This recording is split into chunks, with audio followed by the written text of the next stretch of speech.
O Senhor esteja convosco. Ele está no meio de nós. Proclamação do Evangelho de nosso Senhor Jesus Cristo, segundo Mateus. Glória a vós, Senhor.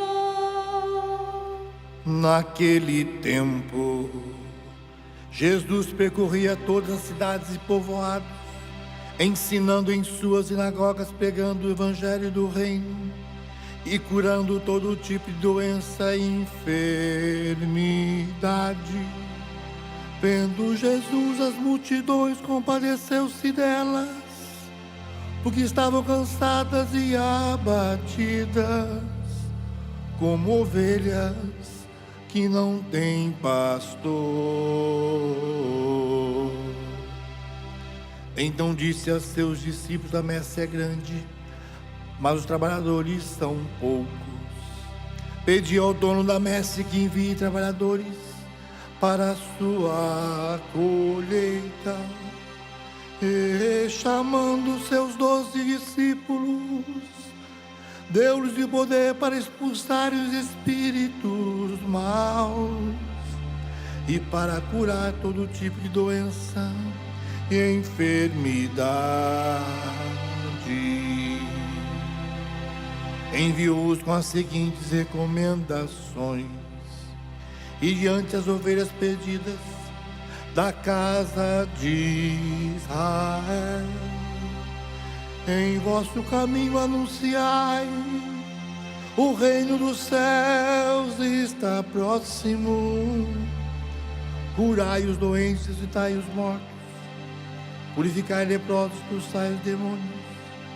De graça recebestes, de graça deveis dar. Palavra da salvação. Glória a vós, Senhor.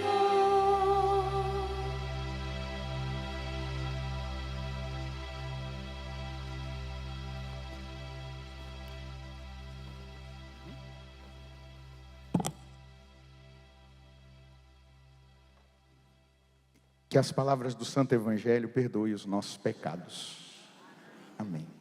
Meus irmãos, minhas irmãs, nós estamos vivendo essa experiência do nosso acampamento Maranata. Maranatá, vem Senhor Jesus. E é uma grande alegria nós tocarmos nessa dimensão, especialmente naquilo que diz da identidade, que diz da finalidade que o nosso pai fundador, Padre Jonas, ele entendeu em relação a nós como comunidade Canção Nova. Nós existimos para preparar um povo bem disposto para a vinda gloriosa do Senhor. Tudo que você vê que nós fazemos na televisão, na rádio, na internet, os encontros que nós promovemos, este santuário, tudo tem essa finalidade, tem essa marca. Nós queremos preparar um povo bem disposto para a vinda gloriosa do Senhor. E Deus, Ele nos escolheu para viver essa experiência, para fazer essa experiência. Com certeza, como diz o nosso pai fundador nos nossos documentos, existem outras comunidades que também trabalham nessa mesma perspectiva, mas Deus nos deu essa graça e nos fez esse chamado de uma maneira muito especial. O tempo do advento, para mim, é sempre um tempo especial, né? Até porque o meu lema sacerdotal, ontem eu contei na Santa Missa, quem escolheu foi o Padre Jonas. Né? Eu não tinha escolhido o meu lema, era diácono, vim passar uns dias com ele em Queluz, naquela época que ele ficou em Queluz, escrevendo os últimos documentos. E ele perguntou: você já escolheu o seu lema sacerdotal? Eu falei: não, padre. Ele falou: então vou rezar agora para você e vou tirar o seu lema sacerdotal. Então tá bom. Ele rezou na minha cabeça um tempo, rezou em línguas, abriu a Bíblia, aí caiu Marcos 3:3. Preparai o caminho do Senhor e endireitai as suas veredas. E esse é o meu lema sacerdotal. O senhor estava lá. Inclusive, o cartaz da minha ordenação sacerdotal está lá até hoje. Aqui. Na verdade, é uma faixa azul com o meu lema: preparai o caminho do Senhor e endireitai as suas veredas. Todo ano eu prego lá. E aí o meu lema está lá. Eu falo: é para eu não me esquecer nunca o chamado que Deus me fez. Essa vocação de preparar o caminho do Senhor. Veja só, nós estamos nessa primeira semana do Advento, nesses capítulos do profeta Isaías, que vão falar do juízo de Deus, são oráculos do juízo de Deus contra Judá, contra o comportamento daquele povo naquele momento. Então aquele povo estava sob o juízo de Deus, mas o juízo de Deus, ele sempre veio carregado de promessas. E nós, hoje, ao escutarmos esse texto, os juízos vão até o capítulo 33 do profeta Isaías, começou no 29, nós estamos no 30, e hoje nós vamos perceber já dentro do que o profeta traz, essa força, esse poder da promessa de restauração, de restabelecimento, porque Deus não quer a condenação do pecador, que ele morra, que ele vá para o inferno. Pelo contrário, ele vai dando oportunidades para que nós nos voltemos, para que nós pecadores nos voltemos para ele e deixemos com que a misericórdia dele nos alcance. Veja só, por que os oráculos estão vindo tão fortes contra Judá, contra aquele povo eleito? Porque eles estavam procurando alianças políticas com o Egito. Eles estavam tendo um comportamento, ao invés de confiar no Senhor, de confiar nessas alianças para vencer alguma batalha, algum inimigo. Mas como que você se alia àquilo que é corrompido? Não há possibilidade, não dá para viver dessa maneira. E aí o que acontece? Aquelas alianças trouxe para aquele povo rebelião espiritual, uma autossegurança política, um endurecimento, não é, do coração e uma rejeição à palavra. Por que aquele povo passou por tantos e tantos e tantos anos no deserto, depois que saíram do Egito? Porque o Egito ainda não tinha saído deles.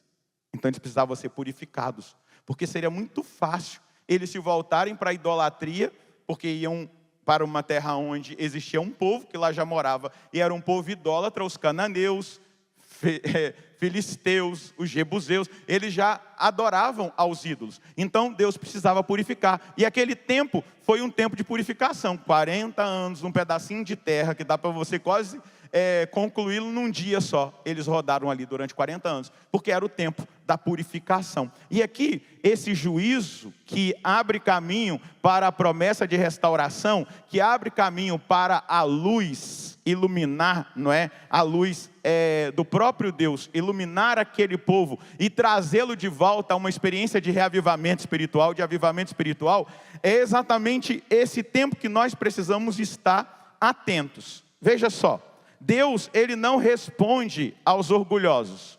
É isso que o profeta Isaías está trazendo. Deus não responde aos orgulhosos, mas ele resiste aos orgulhosos. Mas o clamor dos humildes é irresistível. E o profeta vai dizer: o povo de Sião, que habitas em Jerusalém, não terás motivo algum para chorar. Ele se comoverá à voz do teu clamor. Logo que te ouvir, ele te atenderá. Inclusive, um livro sapiencial, né, vai dizer que a oração do humilde ultrapassa as nuvens e chega ao trono de Deus. E Deus responde a oração do humilde. Então, a gente vai percebendo que a humildade, ela precisa ser algo que habita-nos, o nosso coração, as nossas decisões. Eu estava celebrando em Brasília, na paróquia Imaculada Conceição de Maria, na novena, na terça-feira. E eu fui estudar um pouquinho, porque o texto não tinha muita oportunidade, a não ser a humildade, para eu falar de Nossa Senhora, porque era uma novena, a Imaculada, e o texto que falava no texto era a humildade, né? Jesus estava falando sobre a realidade da humildade. Oh, Pai, eu te louvo. Ele exultou no Espírito, porque o Senhor escondeu isso aos sábios e entendidos e revelou aos pequeninos. Aí eu fui num texto de um santo da igreja sobre o Magnificat, e aí ele fala que Nossa Senhora não falou, ele olhou para a humildade de sua serva, porque se eu digo que eu sou humilde, eu já estou sendo orgulhoso. Ela falou, ele olhou para a pequenez. Ela era pequena, simples, serva, e é claro, cheia de humildade. E a oração do humilde alcança o trono de Deus. Por que cada santuário mariano a gente vê tantos milagres? Porque ela é humilde, serva. Ela vai até o trono de Deus e Deus responde às orações dela. Se você, vou voltar a morar em Cachoeira, né? Então todo mês eu ia em Aparecida rezar. Todas as vezes eu descia de propósito na sala dos milagres para ver se as fotos estavam repetidas. Das graças, nunca estava repetida. Todo mês era modificada as graças, as bênçãos. Inclusive, só para você entender, né, o poder intercessório da Virgem Maria. O padre Gabriele Amorti, que foi o exorcista do Vaticano, lá do Papa por longos e longos anos, ele num livro, ele descreve que ele atendeu muitas pessoas oprimidas pelo demônio. Ele executou o exorcismo oficial em muitas pessoas, ele rezou sobre elas com a autoridade que lhe foi dada para a libertação delas daquela opressão, daquela possessão. E ele diz, eu não consegui resolver a maioria dos casos. Eu só dizia, vai num santuário mariano. Quando a pessoa voltava e eu ia fazer o exorcismo, já não tinha mais presença do demônio. Já não existia mais qualquer influência do demônio na vida daquela pessoa. Por quê? A humildade. A palavra do profeta está dizendo, né? Ele se comoverá à voz do teu clamor. Logo que te ouvir, ele te atenderá. O Senhor, de certo, dará a todos o pão da angústia e a água da aflição. Não se apartará mais de ti o teu mestre. Teus olhos poderão vê-lo e teus ouvidos poderão ouvir a palavra de aviso atrás de ti. O caminho é este para todos. Segui por ele, sem desviar-vos à direita ou à esquerda. Então, o Senhor está agora revelando a bênção. Revelando que o tempo da penúria passou. O pão da angústia, a água da aflição, representa aquelas provações pedagógicas que aquele povo havia passado. Porque as provações que Deus muitas vezes nos permite passar, elas são pedagógicas para a nossa purificação, para a nossa transformação, para a nossa conversão. E às vezes a gente acaba em momentos de grande dificuldade, de provação, falando, Deus, aonde o Senhor está? Não, Ele está ali conosco. Inclusive, o apóstolo Paulo vai dizer que nós não recebemos provações insuportáveis, que nós não conseguimos suportar. Amém? Amém? O apóstolo Paulo vai dizer também no capítulo 8, no versículo 28, todas as coisas cooperam para o bem daqueles que amam a Deus. Sempre quando eu estou passando por uma grande prova, eu pergunto, é o Senhor, não é? O Senhor está me purificando, eu sei que o Senhor está me purificando, aonde o Senhor quer tratar, e aí eu vou me abrindo ali, deixando Deus me mostrar. Então agora o Senhor está dizendo, olha, o pão da angústia, a água da aflição, aquela pedagogia pela qual eu permiti que vocês passassem, está encerrada. Vocês agora ouvirão o Mestre. Vocês conseguirão enxergar aquilo que antes vocês não enxergavam. Vocês conseguirão tocar naquilo que antes vocês não tocavam. Teus olhos poderão vê-lo. Os teus ouvidos poderão ouvir a palavra de aviso atrás de ti. E qual é a palavra de aviso atrás de ti? O caminho é este para todos. Segui por ele, sem desviar-vos à direita ou à esquerda. O que ele está falando? O caminho é o caminho da retidão. Bata no seu peito e diga assim, se eu quero estar preparado para o encontro definitivo com o Senhor, eu preciso viver o caminho da retidão, da fidelidade a Deus. Não me desviar desse caminho. Ir na retidão, enfrentando as batalhas, passando pelas provas, até que chegue o dia do meu encontro. Que Ele venha na segunda vinda gloriosa, ou que eu vá com Ele na minha Páscoa pessoal. Mas eu quero Jesus. Diga bem forte, eu quero Jesus. E a partir de hoje, assumindo essa palavra, eu viverei essa retidão com o auxílio da graça do Senhor. Você verá, você ouvirá, você será direcionado por Deus. O Deus que em algum momento pareceu para você silencioso. Você já viveu algum silêncio de Deus na sua vida? Muitos. Houve tempos em que você sentiu Deus silencioso? Esse silêncio não era ausência. Esse silêncio era pedagogia. Esse silêncio era afinamento da nossa capacidade de escutar. Esse silêncio era tratamento para que nós tivéssemos os ouvidos mais purificados, para que nós tivéssemos a atenção voltada para Ele, para que em algum momento nós sentíssemos a saudade da voz que um dia havia nos direcionado e que silenciou, que um dia havia nos respondido e que naquele dado momento da nossa caminhada de fé ficou em silêncio. Você já passou por algum deserto aonde você teve que rezar por amor e não mais por qualquer iluminação ou sentimento? Era o tratamento de Deus para nos fazer amadurecer na nossa caminhada espiritual. Era a purificação de Deus para nós. Os desertos, os silêncios de Deus são pedagógicos para nos fazer crescer, para nos fazer amá-lo de verdade. Porque amar quando se tem sentimento e iluminação é muito fácil. Porque resolveria Deus aparecer aqui para nós agora, nós não teríamos mais liberdade de negá-lo. Se nós o contemplássemos aqui agora, se ele aparecesse aqui na sua majestade, nós não teríamos mais liberdade, você não escolheria mais livremente não amá-lo, não segui-lo, não servi-lo. É por isso que ele nos deixa na nossa liberdade de escolhê-lo. E aí na hora do silêncio de Deus, na hora do deserto, é a hora que a gente vai provar para ele que nós o amamos, que nós o buscamos, não pelo que ele nos dá, não pelos sentimentos que nós possamos de alguma maneira, na nossa parte sensível, perceber. Não estou dizendo que sentir é problema, é pecado, mas eu só estou dizendo que nós vamos sendo trabalhados para que nós trilhemos o caminho do Senhor nessa preparação. Aonde João Batista se preparou para falar? Onde? No deserto. Eu imagino que ele deve ter pedido para a mãe dele: mãe, deixa eu ir para o deserto já, para eu ficar lá. Afinal, eu sou aquele que sou a voz do que clama no deserto, preparar o caminho do Senhor. E ele foi, e ele viveu aquele deserto. Por quê, meu irmão? A pedagogia de Deus, ela nos trata para que a revelação, a promessa, que é a revelação da proximidade dele, da direção dele, se estabeleça na nossa vida. Hoje Deus quer falar comigo, com você, a partir de agora. O teu mestre abrirá os teus olhos, você poderá vê-lo.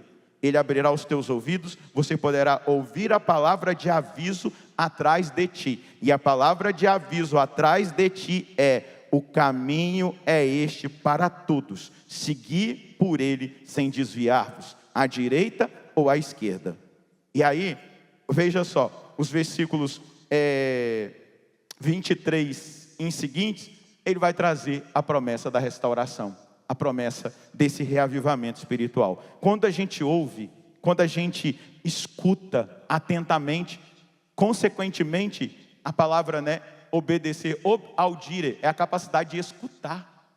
Então, quando eu escuto com os meus ouvidos purificados pelo silêncio de Deus, e aí eu vou distinguir a voz do mundo, eu vou distinguir a voz do demônio, eu vou distinguir a voz da minha carne, para, separando aquilo que pode me desviar, eu possa dar ouvidos ao Senhor. E a palavra dele, a palavra que ele fala a nós, é exatamente essa. Quando nós escutamos, obedecemos, andamos no caminho da retidão, a gente tem a certeza da proteção. A gente tem certeza da retaguarda espiritual de Deus, porque nós estamos debaixo da proteção da obediência, debaixo da proteção da palavra, debaixo da direção interior da voz de Deus que vai nos orientando, da inspiração do Espírito Santo. Inclusive, João nos falou no capítulo 16, versículo 13: o Espírito Santo vos guiará à plenitude da verdade. Repita comigo: o Espírito Santo me guiará à plenitude da verdade. Quando Deus se esconde, vai dizer São Gregório Magno, quando Deus se esconde, ele educa. Quando Deus se revela, ele transforma. Amém? Vou repetir: quando Deus se esconde, ele educa. Quando Deus se revela, ele transforma. Então, na experiência de reavivamentos espirituais, e nós estamos tendo a oportunidade de experimentar isso, e os versículos seguintes do profeta Isaías vai revelar, ó, ele te dará chuva para a semente que tiveres semeado na terra, e o fruto da terra será abundantemente e rico. Nesse dia o teu rebanho pastará em vastas passagens, teus bois e os animais que lavraram a terra comerão forragem salgada, limpa com pá e peneira haverá em toda montanha alta e em toda colina elevada arroios de águas correntes, num dia em que muitos serão mortos com o desabamento dos seus torreões, das suas torres, não é? Torreões é torres. E aí a promessa, a lua brilhará como a luz do sol, e o sol brilhará 7 vezes mais como a luz de 7 dias, no dia em que o Senhor curar a ferida do seu povo e fizer sarar a lesão da sua chaga.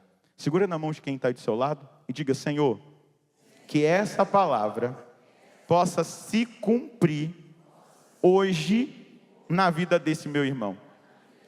Que ele experimente um reavivamento espiritual, para a restauração, para a cura, para que as feridas sejam tratadas. Senhor, mostra a esse irmão o caminho que o Senhor traçou para ele, de retidão. Faz com que ele experimente verdadeiramente a graça da maturidade espiritual, que é discernir a voz do Senhor que diz: não vá para a direita, nem para a esquerda, permaneça no caminho da verdade, no caminho da vida, no caminho da retidão.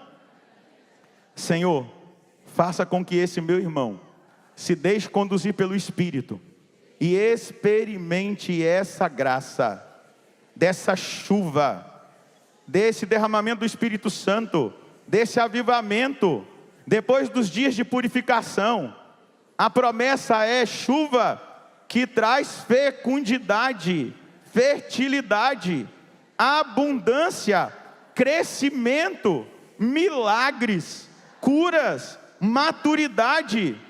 Senhor, o avivamento é inevitável quando um coração se volta para Ti. Realiza na vida desse meu irmão essa obra. Eu te peço, Senhor, faz na alma dele aquilo que essa palavra viva e eficaz está revelando. Balança a mão desse irmão e diga: Senhor, não faça só na alma dele, faça na sua igreja essa obra, na nossa igreja essa obra, para que nós vivamos, Senhor Deus, o cumprimento dessa promessa nos nossos dias. Amém. Quem acredita, dê um glória a Deus aí. Eu acredito. Quando a imagem bíblica fala de água corrente, está mostrando que é uma vida em movimento. Quando a água está correndo, ela está em movimento, não é verdade? Então, aqui a promessa é: haverá em toda montanha alta e em toda colina elevada arroios de água corrente. Então, o Senhor está falando de vida, está falando de movimento, Ele está falando de libertação. Olha só, num dia em que muitos serão mortos com o desabamento de muitos torreões, não é? Mas é uma água corrente no dia em que a morte que Ele está falando ali, na queda das torres, e eu vou tocar um pouquinho aqui nessas torres, mas Ele está dizendo de vida. O Senhor quer nos dar vida. Vamos lembrar João 10:10, eu vim para que todos tenham vida, e vida em abundância. Então a promessa de Deus, ela é promessa de abundância, vida em abundância. O movimento de Deus que vai gerando exatamente a graça da libertação, da cura interior. Essa é a imagem desse renovamento, dessa renovação, desse avivamento no meio de nós. Essa água corrente, esse movimento. E qual é o símbolo dessas torres que caem? Veja só, num dia em que muitos serão mortos com o desabamento de seus torreões. O Senhor está nos revelando algo para o nosso tempo, para a nossa geração. sistemas de opressão, estruturas humanas de segurança, fortalezas ideológicas. O Senhor, Ele promete que essas torres, elas cairão. Amém? Não subsistirá. Pode ter certeza. Um cardeal, num conclave, eu não lembro se foi o do Francisco, se foi o do Leão, mas saiu logo assim que o Papa Leão foi eleito. Tinha um cardeal olhando para o nada, assim, sabe? Parecia que ele estava meio isolado, mas não era. Depois, um repórter veio perguntar para onde, por que ele estava olhando com um olhar tão perdido. Ele falou, não, eu estava olhando lá na direção do Circo Máximo e pensando, os impérios caíram. Somente a igreja ficou de pé até agora, depois de 2000 anos. Império Romano, Império Persa. A gente poderia aqui enumerar os impérios, governos, estruturas políticas que ruíram. E o que permaneceu de pé? A Santa Igreja Católica. Revoluções aconteceram, guerras aconteceram, tantas realidades aconteceram na história da humanidade. E o que ficou de pé? A Santa Igreja Católica. Dá uma olhadinha para quem está do seu lado.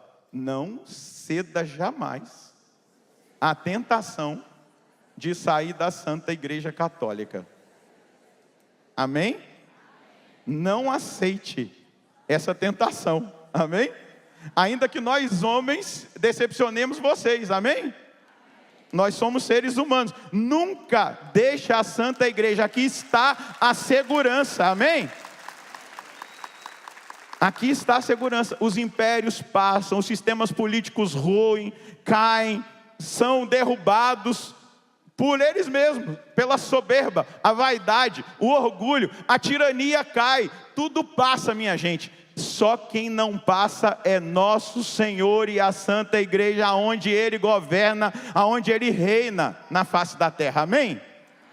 É aqui que nós temos segurança. A profecia de Jesus é essa: as portas do inferno não poderão vencê-la. Aleluia. Eu quero estar no meu lugar quando Jesus voltar. E o meu lugar é a Santa Igreja Católica. Hoje mesmo eu vi na internet uma frase de Fulton Sheen. Ele dizia assim, naquele texto: se você diz que você não vai na igreja porque lá tem muitos hipócritas, pode vir, porque tem lugar para mais um. Pode vir, aqui tem lugar para você também, não é? A gente tem que entender o processo. Deus está nos colocando num juízo, amém? Os dias são fáceis?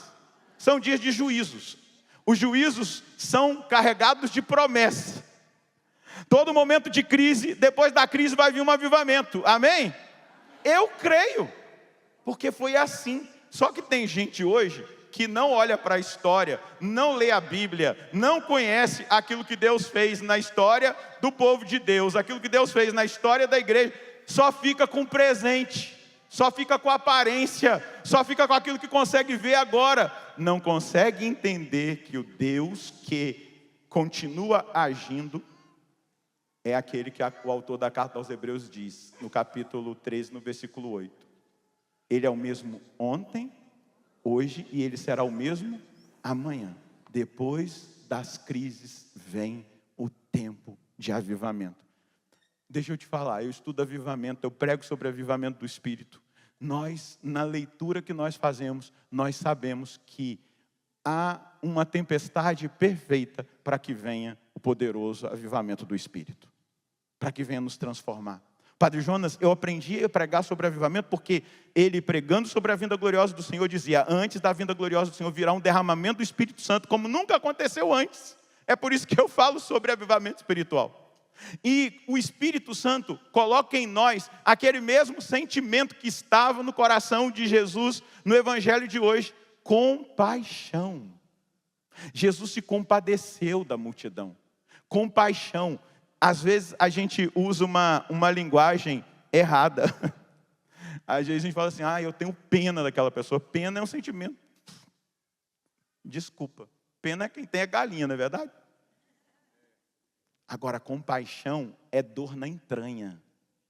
É algo que movimenta o meu coração para eu fazer alguma coisa. Eu vejo o diácono fazendo muitas coisas aí, até dentro do exercício diaconal, de ajudar os pobres, aqueles que são necessitados. A compaixão faz a gente sair de nós. A compaixão nos desinstala.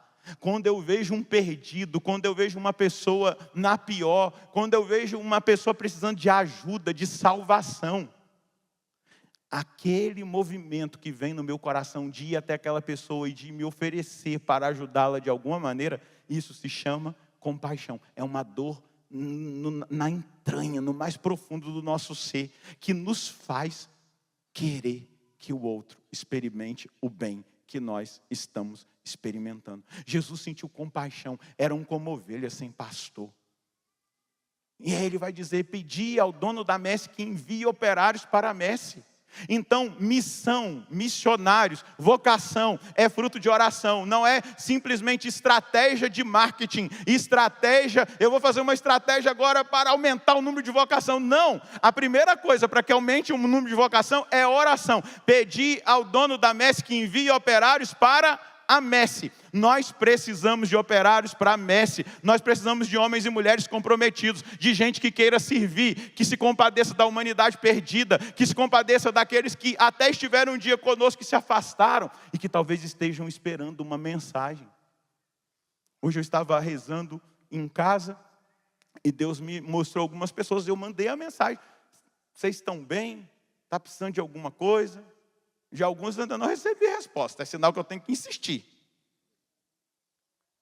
O Espírito Santo nos mostra e nos revela. Nós devemos nos comprometer, colocar os nossos dons ao serviço, o chamado de Deus, mas também rezar pela messe, para que Deus envie operários para trabalhar na messe, para que a gente consiga chegar até aqueles que hoje precisam do nosso toque, da nossa palavra, do nosso amor, da nossa compaixão, do braço estendido. E dizer: meu irmão, nós estamos sob o juízo de Deus.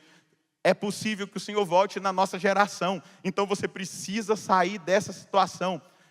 Gente, é muito simples.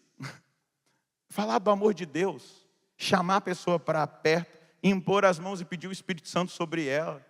É muito simples. É muito simples. Eu já conquistei algumas almas para Jesus somente com a simpatia e o acolhimento. Não falei de Jesus, não tive oportunidade de falar naquele momento específico, mas eu fui lá e acolhi, dei um abraço: você está bem, tal, passando assim, às vezes em final de encontros. Eu estava num encontro de jovens e terminou o encontro, foi um espetáculo, foi uma bênção, Deus fez maravilhas. E aí eu passei, tinha um jovem assim, meio tímido, sabe, encostado numa parede e tal. E aí eu passei, voltei, estendi a mão: tudo bem com você? Aí ele meio que engasgou. Aí eu puxei, dei um abraço. Quando eu dei um abraço, ele começou a chorar. E ele falou: eu não sei o que estava em você, mas passou para mim. Claro que eu sei o que estava em mim, que era o Espírito Santo, né? E eu estou sentindo algo aqui. Eu falei: você é de onde, meu filho? Eu sou de tal lugar. Eu falei: como está a sua vida? Aí ele falou um pouco para mim como estava a vida dele. Ele falou assim: eu não fiz primeira comunhão ainda. Aí eu já chamei o pessoal, falei: alguém conhece essa cidade aqui? Pode encaminhar esse jovem? Aí há uns meses atrás, ele mandou a foto da primeira comunhão dele para mim, dizendo que ele foi alcançado. A gente não precisa fazer muita coisa. Às vezes a gente acha que a gente tem que fazer pregações longas, né? Às vezes a pregação longa é tão cansativa, a pessoa não é tocada. Talvez ninguém está sendo tocado aqui agora. Mas um olhar, um abraço, uma mão estendida. Eu aprendi isso com o Padre Jonas. Viajando com ele, pregando junto com ele. Quantas vezes eu vi um abraço dele batizar as pessoas no Espírito Santo? Eu falei: se o Senhor, o Espírito Santo, está fazendo com ele, faz comigo também, né? É assim que Deus trabalha. Eu estava pregando nos Estados Unidos há um ano passado. E aí ali pregando e tal, eu tinha ido jantar com uns casais. E aí eu percebi que tinha um casal ali que estavam um pouco preocupados com o filho dele, mas nem... sabe? Aí eu estou lá pregando e tal, do nada o rapaz levanta no meio da pregação chorando e me abraça. E era aquele jovem. E ele falou para mim assim: tudo que o senhor falou era o que eu precisava de ouvir, aos prantos. E aí ali eu rezei por ele e tal, e ele está lutando. Agora mesmo, ano passado de novo. Não, o ano passado. Eu fui em outro lugar, fora do país, E aí, quando eu saí do encontro, eu olhei um rapaz ali, meio jogado no carro. E aí eu estendi a mão e falei, ei, me dá um abraço aqui e tal. Dei uma atenção para ele. Está servindo na igreja. Voltei agora, depois de anos que ele não se confessava, ele se confessou, voltou a colocar o dom dele a serviço, porque não estava colocando por uma decepção que havia tido dentro da igreja, e agora está colocando o dom a serviço. São coisas simples, mas se não há nas nossas entranhas a dor de ver aquele que está perdido e desejar trazê-lo de volta, a gente não consegue. A gente não consegue porque falta compaixão. Mas quando vem a compaixão, a gente vai atrás das ovelhas perdidas, da casa de Israel. Talvez da sua casa, da sua família, amigos seus, mas que estão só esperando você. E é você que foi escolhido para falar do amor de Deus para eles. Não chega com pedra na mão, não. Não chega condenando, não. Não chega condenando. Se tem uma coisa que eu ouvi do meu pai, que ele falou muitas vezes aqui na Canção Nova, que ele nunca ouviu da minha boca dizendo que os cachaceiros iam para o inferno. Apesar de eu saber que está na Bíblia que os beberrões não vão entrar. Está lá, mas eu nunca cuspi versículo bíblico para tentar convertê-lo. Não, eu rezei. E Deus fez a obra. Amém? Às vezes, quando a gente vai de forma agressiva, cuspindo versículo, arrotando capítulo, não é? Agora, se você leva as pessoas a experimentarem aquele abraço do Pai das Misericórdias, que acolhe o filho de volta, aí você vai ver uma eficácia. Porque Jesus não mandou a gente dizer às pessoas que elas estavam condenadas em primeiro momento. Não. No entanto, que no seminário de vida, a primeira pregação é amor de Deus. Depois vai falar de pecado, salvação, conversão, não é? Mas é experimentar o amor de Deus. Depois a gente vai avançando nas etapas. Você precisa confessar, hein? Sair dessa situação. Mas não é a primeira coisa. A primeira coisa é que as pessoas saibam-se amadas por Deus. E você é esse amor que precisa apresentar-se para essas pessoas. Você é operário da messe. Estou jogando para você. Ó. Pegou? Você é operário da messe. Pegou aí? Estou jogando para você a responsabilidade. Está pegando? Você é operário para essa messe que o Senhor está pedindo que nós rezemos hoje. Manda operários para a messe. Porque o Senhor virá e não tardará. Não podemos perder tempo. Amém? Fica de pé um pouquinho, só para você descansar do banco. Dê um abraço em quem está do seu lado e diga: Deus ama muito você, meu irmão. Deus ama você. E a promessa dele é promessa de bonança, fecundidade. A promessa dele é de fertilidade. A promessa dele é de paz. A promessa dele é de transformação. Segura na mão desse irmão e diga: Senhor, que essa palavra encontre abrigo no coração desse meu irmão. A gente sabe que os dias são maus. A gente sabe que a luta espiritual tem cada vez mais se intensificado. Mas nós já sabemos que o Senhor é o vencedor. Nós já sabemos que a segurança está na Santa Igreja Católica. Nós já sabemos que aqui é um refúgio seguro. É um abrigo. Aonde nós, aqui na Santa Igreja, estamos mais protegidos do que num bunker de um milionário. Aqui nós temos salvação. Aqui nós olhamos para dentro de nós, Senhor. Aqui nós queremos melhorar. Aqui nós queremos amar, perdoar, recomeçar.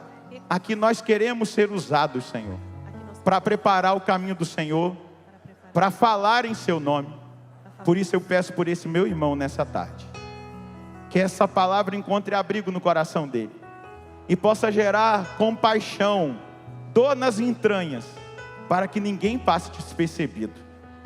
para que o desejo desse meu irmão é que todos conheçam o amor do Senhor. E esse amor seja derramado abundantemente pelo seu Espírito Santo, que é o amor. Realiza na vida desse meu irmão agora, Senhor. Eu estou pedindo ao Senhor da messe, que esse meu irmão seja um operário da messe. Que ele não deixe de se colocar à disposição do Senhor, para servir, para amar, para ir atrás das ovelhas perdidas da casa de Deus, para chegar até os pecadores, aos perdidos, aos viciados, àqueles que estão distantes, e que se hoje o Senhor voltasse, poderiam estar condenados, mas o Senhor está nos dando um tempo, Senhor, e nós queremos aproveitar esse tempo. Então faz desse meu irmão, resposta dessa oração, que ele seja operário da messe, que ele seja operário da messe, porque o Senhor o escolheu, o Senhor o escolheu. Levanta a mão desse irmão lá no alto, ora por um instante no Espírito. Se você ora em língua, solta a sua voz, deixa agora essa oração simples, mas eficaz, atingir esse irmão.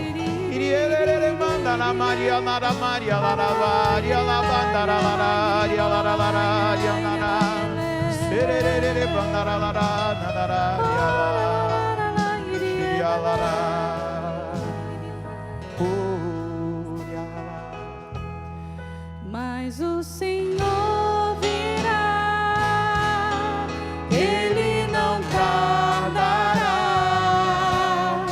que eu seja santo, santo, santo, pois Deus é santo, santo, santo, e a santidade da minha vida, apresse o Senhor, e Ele logo virá. Mas o Senhor virá, Ele não tardará, que eu seja santo, santo, santo, pois Deus é santo, santo, santo, e a santidade da minha vida, apresse o Senhor, e Ele logo virá. Balança a mão desse irmão e diga: Deus conta com você. Pode aplaudir esse irmão, essa irmã que está aí do seu lado. Ele conta com você. Hoje é primeiro sábado, a gente faz memória daquilo que Nossa Senhora falou para os pastorinhos em Fátima. E eles viram o inferno e as alminhas queimando como um tição de fogo. E as crianças perguntaram para Nossa Senhora: por que aquelas alminhas estavam queimando no inferno? Porque não tem quem reze e faça penitência pela conversão dos pecadores. Agora vai ter, ó. Rezar e fazer penitência pela conversão dos pecadores. A partir daquele dia, nunca mais Lúcia, Francisco e Jacinta viveram da maneira que eles viviam. Eles começaram a rezar e fazer penitência pela conversão dos pecadores. Que Deus nos dê essa graça, da dor das entranhas, que nos leve a fazer penitência pela conversão, pela salvação dos pecadores. Amém? Louvado seja nosso Senhor Jesus Cristo. Para sempre seja louvado.